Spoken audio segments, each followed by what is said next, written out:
Narcissism यानी आत्ममुग्धता।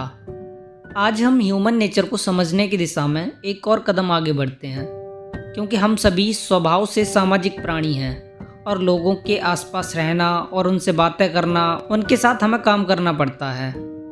तो ऐसे में अपने आसपास के लोगों के स्वभाव को जानना, उनके मंतव्य और भावनाओं को पहचानना काफ़ी ज़रूरी सा लगता है। ह्यूमन नेचर यानी मानव स्वभाव का एक और गुण जो काफ़ी महत्वपूर्ण है, उससे हमें जानना चाहिए, क्योंकि लोगों पर उसका गहरा प्रभाव होता है। कुछ पर एक सीमा में सकारात्मक और कुछ पर नकारात्मक। इसे हम कहते हैं नार्सिसिज्म यानी आत्ममुग्धता। आत्ममुग्धता कोई अलग गुण नहीं है, ये हर किसी में होती है, लेकिन असल समस्या तब आती है जब ये एक सीमा से ज़्यादा किसी व्यक्ति पर हावी होती है, और ख़ासकर किसी शक्तिशाली व्यक्ति, नेता या राजनेता पर। गहरे आत्ममुग्ध व्यक्ति बस ध्यान का केंद्र बने रहना चाहते हैं। वे चाहते हैं कि सब मुझे देखें, मुझे सुनें, और इसके लिए भी कोई भी उचित या अनुचित कार्य करने को आतुर रहते हैं। ऐसे लोगों को हैंडल करना, उन्हें समझना, उनसे बचना, उन्हें पहचानना और खुद को गहरी आत्ममुग्धता से कैसे बचाना है, यह सब गहराई से सीखेंगे। तो चलिए आगे बढ़ते हैं।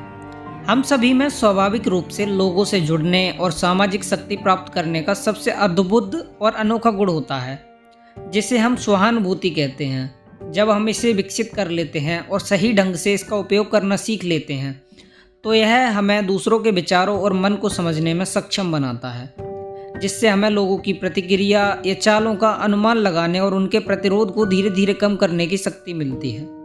हालांकि हमारे अंदर छिपी आत्मकेंद्रितता इस गुण को छिपा देती है।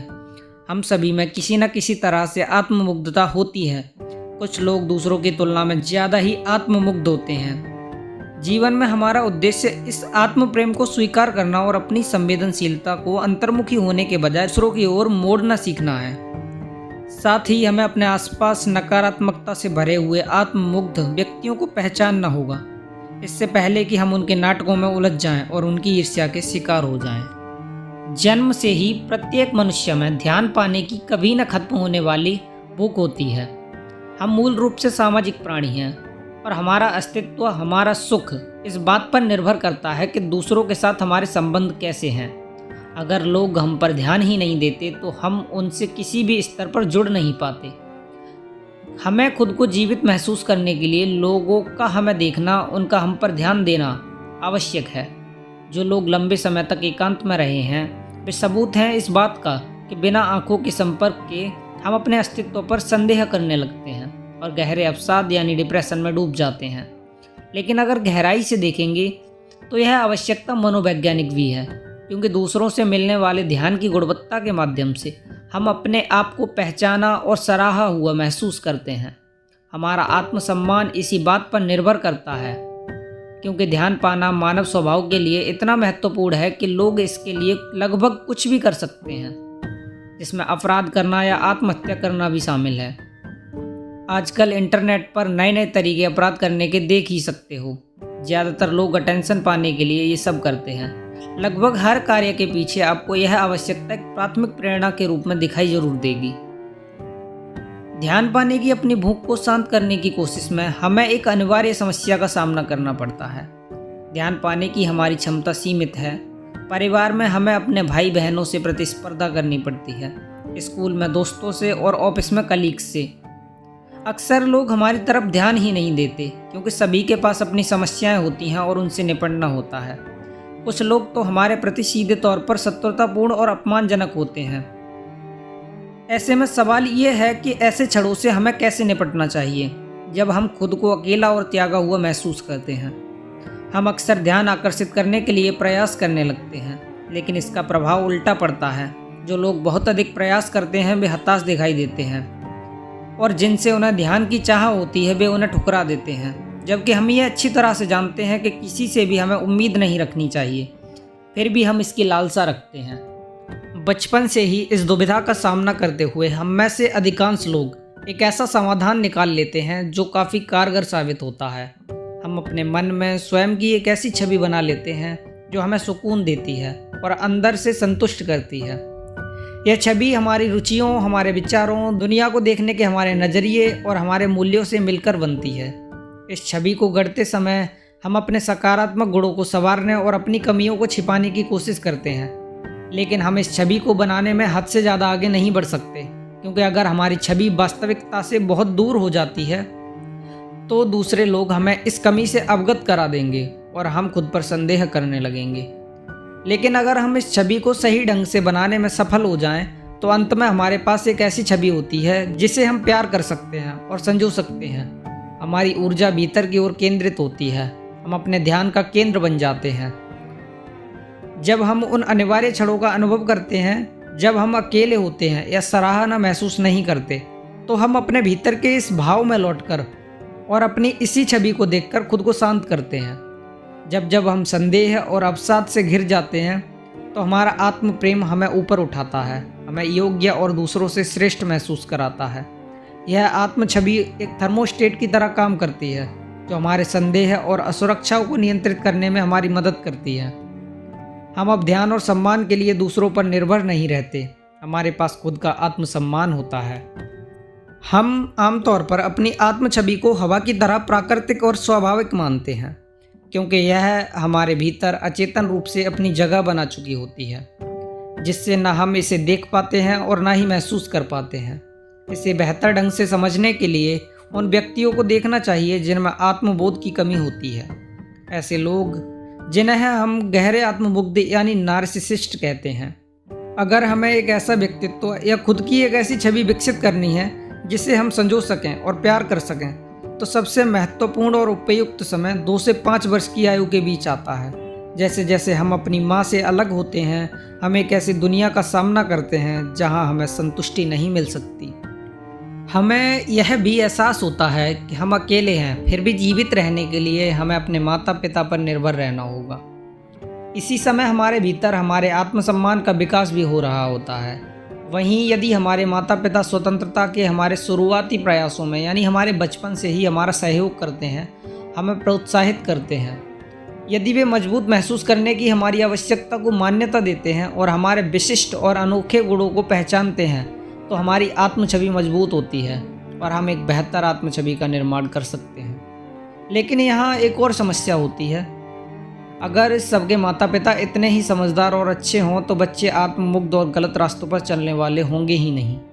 कभी कभी माता पिता स्वयं भी गहरे आत्ममुग्ध हो सकते हैं, इतने आत्म केंद्रित कि वे बच्चे की तरफ ध्यान ही न दें, उसकी स्वतंत्रता और आत्म केंद्रितता की कोशिशों को प्रोत्साहित ही न करें। या फिर दूसरी तरफ बच्चे के जीवन में अत्यधिक हस्तक्षेप कर सकते हैं, उसे अत्यधिक ध्यान देकर घुटन महसूस करा सकते हैं, उसे दूसरों से अलग कर सकते हैं और उसे अपने आत्मसम्मान का साधन बना सकते हैं। वे बच्चे को स्वयं को स्थापित करने का न कोई मौका देते हैं और ना ही कोई साधन। लगभग सभी गहरे आत्ममुग्ध व्यक्तियों में या तो परित्याग या अधिक हस्तक्षेप पाया जाता है। इसका परिणाम ये होता है कि उनके पास सहारे के लिए कोई स्वयं नहीं होता, कोई आत्म छवि नहीं होती, आत्मसम्मान का कोई आधार नहीं होता और वे स्वयं को जीवित और योग्य महसूस करने के लिए पूरी तरह से दूसरों से मिलने वाले ध्यान पर निर्भर होते हैं। बचपन से ही ऐसे आत्ममुग्ध लोग अगर बहिर्मुखी यानी एक्सट्रोवर्ट होते हैं तो वे ठीक ठाक काम कर सकते हैं, यहाँ तक कि खूब तरक्की भी कर सकते हैं। वे ध्यान आकर्षित करने और सारी तवज्जो बटोरने में माहिर हो जाते हैं, वे जीवंत और आकर्षक लगते हैं। एक बच्चे में ये गुण सामाजिक सफलता का संकेत लग सकते हैं, लेकिन अंदर ही अंदर वे ध्यान पाने की उस चाहत के खतरनाक रूप से आदी हो रहे होते हैं जो उन्हें पूर्ण और योग्य महसूस कराती है। वहीं अगर वे अंतर्मुखी यानी इंट्रोवर्ट होते हैं तो वे एक काल्पनिक दुनिया में चले जाते हैं जहां वे खुद को दूसरों से कहीं बेहतर समझने लगते हैं, क्योंकि यह आत्ममुग्धता वास्तविकता से कोसों दूर होती है, जिससे दूसरे इसकी पुष्टि नहीं करते। इसलिए उनमें गहरे संदेह और आत्मघृणा के क्षण भी आते हैं। एक स्पष्ट और विश्वसनीय आधार के अभाव में वे खुद को या तो भगवान समझ सकते हैं या एक कीड़ा। कुछ लोग आदि गुरु शंकराचार्य की अहम ब्रह्मास्मि वाली बात को ज़्यादा सीरियसली लेते हैं और कुछ फ्रेंच काफ्का की आई एम नथिंग वाली। इसलिए जैसे जैसे वे लोग नए लोगों से मिलते हैं, नए लोगों के बारे में सीखते हैं, उनका व्यक्तित्व तो बदलता रहता है और उनकी कल्पनाएं भी। गहरे आत्ममुग्ध लोगों के जीवन का सबसे बुरा सपना 20 और 30 के दशक में आता है, जब वे अपने भीतर एक ऐसी छवि विकसित करने में असफल रहते हैं, एक ऐसा आत्मबोध जिससे वे प्रेम कर सकें और निर्भर रह सकें। वहीं एक्सट्रोवर्ट लोगों को जीवित और प्रशंसित महसूस करने के लिए लगातार ध्यान आकर्षित करना पड़ता है। वे अधिक नाटकीय और दिखावटी हो जाते हैं। कई बार उन्हें ध्यान पाने के लिए अपने दोस्तों और परिवेश को भी बदलना पड़ता है, क्योंकि पुराने उनसे ऊब चुके होते हैं। इंट्रोवर्ट लोग एक काल्पनिक छवि में और भी गहरा डूब जाते हैं। समाज से दूरी रखने के बावजूद वे श्रेष्ठता दिखाते हुए लोगों को अलग कर देते हैं, जिससे उनका अलगाव और बढ़ता है। दोनों ही मामलों में मादक पदार्थ, शराब या अन्य किसी भी प्रकार की लत उनके लिए संदेह और तनाव के क्षणों में उन्हें शांत करने का एक आवश्यक सहारा बन सकती है। गहरे आत्ममुग्ध व्यक्तियों को पहचानना काफ़ी ज़रूरी होता है, क्योंकि ऐसे लोग कई तरह से हमारे लिए नुकसानदायक हो सकते हैं। ऐसे लोगों को पहचानने के कई तरीके हैं। यदि कभी कोई उनका अपमान करे या चुनौती दे, तो उनके पास बचाव के लिए कुछ नहीं होता, ना ही उनके भीतर कोई ऐसी भावना होती है जो उन्हें शांत कर सके और उनके आत्मसम्मान को साबित कर सके। वे अत्यधिक क्रोध से प्रतिक्रिया करते हैं और बदले की प्यास से भरे होते हैं और बस स्वयं को सही ठहराना चाहते हैं। यही एकमात्र तरीका है जिससे वे अपनी असुरक्षाओं को शांत करना जानते हैं। ऐसे किसी भी झगड़े में वे खुद को पीड़ित की तरह प्रस्तुत करते हैं। वे खुद को बेचारा दिखाते हैं, जिससे दूसरे भ्रमित हो जाते हैं और इससे वे सहानुभूति भी प्राप्त कर लेते हैं। वे चिड़चिड़े और अतिसंवेदनशील होते हैं। ऐसे लोग हर बात को व्यक्तिगत रूप से ले लेते हैं। वे शंकाओं से भरे हुए होते हैं और हर तरफ बस दुश्मन ही ढूंढते रहते हैं। जब भी आप किसी ऐसी बात पर चर्चा करते हैं जिसका संबंध सीधे उनसे न हो, तो उनके चेहरे पर अधीरता या उदासीनता का भाव दिखाई देता है। वे तुरंत बात को अपनी ओर मोड़ लेते हैं और अपनी या सुरक्षा को छिपाने के लिए कोई कहानी या किस्सा सुनाने लगते हैं। अगर वे दूसरों को उस ध्यान को पाता हुआ देख लेते हैं जिसे वे पाना चाहते हैं, तो उनमें ईर्ष्या के भयंकर दौरे पड़ सकते हैं। वे अक्सर अत्यधिक आत्मविश्वास प्रदर्शित करते हैं। यह हमेशा ध्यान आकर्षित करने में सहायक होता है और उनके भीतर के गहरे खालीपन और टूटे हुए आत्मबोध को बड़ी चतुराई से छिपा देता है। वहीं जब बात जीवन में अन्य लोगों की आती है, तो गहरे आत्ममुग्ध व्यक्तियों का एक असामान्य रिश्ता होता है जिसे समझना हमारे लिए बहुत कठिन है।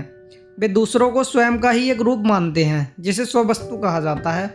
लोग उनके लिए ध्यान और मान्यता प्राप्त करने का साधन मात्र होते हैं। उनकी इच्छा होती है कि वे दूसरों को भी वैसे ही नियंत्रित करें जैसे वे अपने हाथ या पैर को नियंत्रित करते हैं। वे अपने संपर्क में आने वाले सभी लोगों के, उनके दोस्तों और लोगों से रिश्ते खराब करने के लिए मजबूर कर देते हैं। उनके अनुसार ध्यान के लिए कोई प्रतिस्पर्धा नहीं होनी चाहिए। कुछ बेहद प्रतिभाशाली गहरे आत्ममुग्ध व्यक्ति अपने काम के माध्यम से कुछ हद तक आत्मसंतोष प्राप्त कर लेते हैं, अपनी ऊर्जा को सही दिशा में लगाते हैं और अपनी उपलब्धियों के जरिए वह ध्यान आकर्षित करते हैं जिसकी उन्हें चाह होती है। हालांकि वे काफ़ी अस्थिर और अनियमित स्वभाव के होते हैं, जबकि अधिकांश गहरे आत्ममुग्ध व्यक्तियों के लिए अपने काम पर ध्यान केंद्रित करना मुश्किल हो जाता है। आत्मसम्मान के संतुलन की कमी के कारण वे लगातार इस बात की चिंता करते रहते हैं कि दूसरे उनके बारे में क्या सोचते हैं। इससे उनके लिए लंबे समय तक ध्यान केंद्रित करना और काम के साथ आने वाली अधीरता और चिंता से निपटना मुश्किल हो जाता है। ऐसे लोग अक्सर नौकरी और करियर बदलते रहते हैं। यही उनके पतन का कारण बनता है। अपनी उपलब्धियों के माध्यम से वास्तविक पहचान हासिल करने में असमर्थ होने के कारण वे हमेशा दिखावटी रूप से ध्यान आकर्षित करने की आवश्यकता पर निर्भर रहते हैं। गहरे आत्ममुग्ध व्यक्ति से निपटना कष्टदायक और निराशाजनक हो सकता है। अगर तुम उनके बहुत करीब आ जाते हो तो वे काफ़ी हानिकारक भी हो सकते हैं। वे हमें अपने कभी खत्म न होने वाले ड्रामों में उलझा लेते हैं और जब हम लगातार उनकी बात नहीं सुनते तो वे हमें दोषी महसूस कराते हैं। उनके साथ रिश्ते बनाना बेहद असंतोषजनक होता है और जीवन साथी के रूप में तो उनका साथ और भी घातक साबित हो सकता है। वे ये चाहते हैं कि सब कुछ बस उनके इर्द गिर्द ही घूमता रहे। ऐसे मामलों में सबसे अच्छा उपाय यही है कि जैसे ही हम ऐसे गहरे आत्ममुग्ध व्यक्तियों को पहचान लें, उनसे दूरी बना लें। इस प्रकार के लोगों की एक ऐसी किस्म भी होती है जो अत्यधिक खतरनाक और हानिकारक होती है। वह है आत्ममुग्ध नेता, क्योंकि ये लोग उच्च स्तर की शक्ति प्राप्त कर सकते हैं। ऐसे लोग दुनिया में बहुत पहले से मौजूद हैं। बाइबल में अबशालोम दुनिया में शायद इसका पहला दर्ज उदाहरण था, लेकिन प्राचीन साहित्य में हमें अन्य लोगों के भी कई संदर्भ मिलते हैं। अल्सिबिएड्स, सिसरो और सम्राट नीरो कुछ प्रमुख उदाहरण हैं। लगभग सभी तानाशाह और शक्तिशाली अत्याचारी लोग इसी श्रेणी में आते हैं। उनमें आमतौर पर औसत आत्ममुग्ध व्यक्ति की तुलना में अधिक महत्वाकांक्षाएं होती हैं। आत्ममुग्ध आत्मविश्वास से भरे होने के कारण वे ध्यान और अनुयायियों को आकर्षित करते हैं। वे ऐसी बातें कहते और करते हैं जो अन्य लोग कहने या करने की हिम्मत भी नहीं रखते, जो प्रशंसनीय और प्रामाणिक प्रतीत होती हैं। उनके पास हमेशा किसी न किसी नई योजना की परिकल्पना होती है, और क्योंकि वे इतना आत्मविश्वास प्रदर्शित करते हैं जिससे दूसरों को अपनी परिकल्पना को साकार करने में मदद करने के लिए तैयार कर लेते हैं, वे लोगों का इस्तेमाल करने में माहिर होते हैं। इससे ज़्यादा लोग उनके नेतृत्व की ओर आकर्षित होते हैं, जिससे उनका अहंकार और बढ़ जाता है। अगर कोई उन्हें चुनौती देने की कोशिश करता है तो वे दूसरों की तुलना में ज़्यादा उग्र हो जाते हैं। वे अपनी शक्ति और अपने आप को सही ठहराने के लिए लगातार नाटक करते रहते हैं। उन्हें लगता है कि वे खुद ही अपनी बनाई समस्याओं का समाधान कर सकते हैं। इससे उन्हें ध्यान का केंद्र बनने के और भी मौके मिलते हैं। कभी कभी ऐसे लोग व्यापार में भी देखने को मिलते हैं। ऐसे लोग जो लोगों को आकर्षित करने की क्षमता के कारण कंपनी की स्थापना करते हैं, उनमें रचनात्मकता की प्रबल संभावना होती है। लेकिन ऐसे कई व्यापारियों के मामले में उनकी आंतरिक अस्थिरता और अव्यवस्था उनकी कंपनी में भी दिखने लगती है। वे एक सुसंगत संरचना या संगठन नहीं बना पाते। वे चाहते हैं कि सब कुछ बस उन्हीं के माध्यम से होना चाहिए। उन्हें हर चीज़ और हर व्यक्ति को नियंत्रित करना होता है, मानो वे स्वयं ही सब कुछ हों। वे इसे प्राकृतिक और सहज होने का गुण बताते हैं, जबकि वास्तव में उनमें ध्यान केंद्रित करने और कुछ ठोस बनाने की क्षमता का अभाव होता है। इस कारण वे जो कुछ भी बनाते हैं उसे नष्ट करते जाते हैं। आइए आत्ममुग्धता को अपने आत्म केंद्रितता के स्तर को मापने के एक तरीके के रूप में देखते हैं। मान लो ये किसी पैमाने पर मौजूद है। पैमाने से आधे नीचे लोग गहरे आत्ममुग्ध के दायरे में आते हैं। जब वे इस गहराई में पहुंच जाते हैं तो उनके लिए खुद को वापस ऊपर लाना बहुत मुश्किल हो जाता है, क्योंकि उनमें आत्मविश्वास का अभाव होता है। तो वे पूरी तरह आत्ममुग्ध बन जाते हैं। अगर ऐसे लोग पल भर के लिए भी दूसरों से बातचीत करने में कामयाब हो जाते हैं तो उनकी कोई विशेष बात या हरकत उनकी असुरक्षाओं को उजागर कर देती है और उन्हें निराशा झेलनी पड़ती है। लेकिन ज़्यादातर समय के साथ ये लोग गहरे आत्ममुग्ध होते चले जाते हैं। दूसरे लोग उनके लिए सिर्फ साधन होते हैं और वास्तविकता उनकी ज़रूरतों का प्रतिबिंब। निरंतर ध्यान ही उनके जीवित रहने का एकमात्र तरीका है। उसी पैमाने में आधे से ऊपर को हम कार्यात्मक आत्ममुग्धता कहेंगे, जहां हम में से अधिकांश लोग रहते हैं। हम सभी आत्म केंद्रित तो होते ही हैं, लेकिन जो चीज़ हमें गहरे आत्ममुग्धता में डूबने से रोकती है वह है आत्मबोध की सुसंगत भावना, जिस पर हम भरोसा कर सकते हैं और जिसे हम प्यार कर सकते हैं। विडंबना यह है कि हम आत्ममुग्धता शब्द का अर्थ आत्म प्रेम समझते हैं, जबकि वास्तव में सबसे बुरे आत्ममुग्ध व्यक्तियों के पास प्यार करने के लिए कोई सुसंगत आत्मबोध ही नहीं होता, जो उनकी समस्या का मूल कारण है। इससे कुछ आंतरिक लचीलापन पैदा होता है। हमारे जीवन में कभी कभी आत्ममुग्धता के गहरे क्षण आ सकते हैं और इस स्तर से नीचे तक जा सकते हैं, खासकर जब हम डिप्रेशन में हों या जीवन में चुनौतियों का सामना कर रहे हों। लेकिन अंततः हम खुद को ऊपर उठा लेते हैं। लगातार असुरक्षित या आहत न महसूस करने, लगातार ध्यान आकर्षित करने की आवश्यकता होने के कारण कार्यात्मक आत्ममुग्ध लोग अपना ध्यान बाहरी दुनिया पर, अपने काम पर और लोगों के साथ संबंध बनाने पर केंद्रित करते हैं। मानव स्वभाव के विद्यार्थी होने के कारण हमारा कार्य 3 गुना है। पहला, हमें गहरे आत्ममुग्ध व्यक्ति की घटना को पूरी तरह समझना होगा। यद्यपि वे अल्पसंख्यक हैं, फिर भी उनमें से कुछ दुनिया में असामान्य रूप से नुकसान पहुंचा सकते हैं। हमें उन विषैले स्वभाव वाले लोगों को पहचानना आना चाहिए जो नाटक रचते हैं और हमें अपने उद्देश्यों के लिए इस्तेमाल करने की कोशिश करते हैं। वे हमें अपनी असाधारण ऊर्जा से आकर्षित कर सकते हैं, लेकिन अगर हम उनके जाल में फंस गए तो उससे निकलना किसी बुरे सपने से कम नहीं होता। वे दूसरों को दोषी महसूस कराने में माहिर होते हैं। हमें उनके आकर्षण का विरोध करना चाहिए और उनके दिखावटी नाटक के पीछे छिपे रहस्य को समझना चाहिए। अपने जीवन में गहरे आत्ममुग्ध लोगों से कैसे निपटना है, यह जानना हम सभी के लिए एक महत्वपूर्ण कला है। दूसरा, हमें अपने स्वभाव के प्रति ईमानदार रहना चाहिए और इसे नकारना नहीं चाहिए। हम सभी आत्ममुग्ध होते हैं। बातचीत में हम सभी बोलने, अपनी कहानी सुनाने, अपनी राय देने के लिए बेताब रहते हैं। हमें ऐसे लोग पसंद आते हैं जो हमारे विचारों से सहमत होते हैं। अगर हम एक्सट्रोवर्ट होते हैं तो हम एक्सट्रोवर्ट होने को एक सकारात्मक गुण मानते हैं, क्योंकि यह हमारा गुण है। जबकि जो इंट्रोवर्ट और संकोची होते हैं उन्हें यह अच्छा नहीं लगता। हम सभी अपने आत्म प्रेम के कारण चापलूसी की तरफ ज़्यादा आकर्षित होते हैं। आज की दुनिया में आत्ममुग्ध लोगों को अलग करने और उनकी चापलूसी करने वाले उपदेशक अक्सर खुद ही सबसे बड़े आत्ममुग्ध होते हैं। वे दूसरों पर उंगली उठाते और उपदेश देते हुए अपनी आवाज़ का आनंद लेते हैं। आत्मसम्मान के बिना हम गहरी आत्ममुग्धता में डूब जाते हैं, लेकिन कार्यात्मक आत्ममुग्धता से आगे बढ़ने के लिए, जो कि हमारा लक्ष्य होना चाहिए, हमें पहले स्वयं के प्रति ईमानदार होना होगा। अपने स्वार्थी स्वभाव को नकारने की कोशिश करना और यह दिखावा करने की कोशिश करना कि हम किसी तरह दूसरों से अधिक परोपकारी हैं, हमारे लिए स्वयं को बदलना असंभव बना देता है। तीसरा और सबसे महत्वपूर्ण, हमें स्वस्थ आत्ममुग्ध व्यक्ति बनने की प्रक्रिया शुरू करनी चाहिए। स्वस्थ आत्ममुग्ध व्यक्तियों में आत्मसम्मान की भावना अधिक मजबूत और लचीली होती है। वे हमेशा सफलता के शिखर के करीब रहने की प्रवृत्ति रखते हैं। वे किसी भी चोट या अपमान से जल्दी उबर जाते हैं। उन्हें दूसरों से उतनी मान्यता की आवश्यकता नहीं होती।